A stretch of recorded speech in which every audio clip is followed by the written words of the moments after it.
આ પ્રયોગશાળામાં ધાતુના કાર્બોનેટના ગુણધર્મો ચકાસવા માટે આકૃતિમાં દર્શાવ્યા પ્રમાણે પ્રયોગ કરે છે. આ પ્રયોગમાં દરમિયાન કસનળી B એટલે કે કસનળી B અને કસનળી A બરાબર કસનળી B માં ઉત્પન્ન થતો વાયુ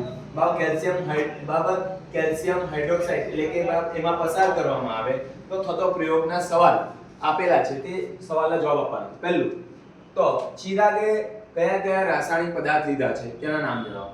તો આપણે શરૂઆતમાં કીધું બરાબર શું સોડિયમ કાર્બોનેટ. ચિરાગ કયો લે છે? Sodium carbonate Na2CO3. પછી HCl એસિડ લે છે બરાબર હાઇડ્રોક્લોરિક એસિડ. બીજું રાસાયણિક સમીકરણ લખો. આપણને ખબર છે Na2CO3 સોડિયમ કાર્બોનેટ વત્તા HCl બરાબર શું થશે? NaCl છૂટો થાય, પાણી છૂટું થાય અને બરાબર કાર્બન ડાયોક્સાઇડ વાયુ બહાર નીકળે. મતપટ્ટી છે. હવે આ કાર્બન ડાયોક્સાઇડ વાયુને આપણે શું કીધું? ચૂનાના માંથી પસાર કરવામાં આવે. ચૂનાના બરાબર વાયુને ચૂનાના દ્રાવણમાંથી પસાર કરવામાં આવે. તો ચૂનાના દ્રાવણમાંથી અવક્ષેપણનું નામ આપો. તો આ પ્રયોગમાં ઉત્પન્ન થતો CO2 વાયુ ચૂનાના પાણીમાંથી પસાર કરવામાં આવે એટલે કેલ્શિયમ હાઇડ્રોક્સાઇડમાંથી પસાર કરવામાં આવે તો અવક્ષેપણ દેખાય છે.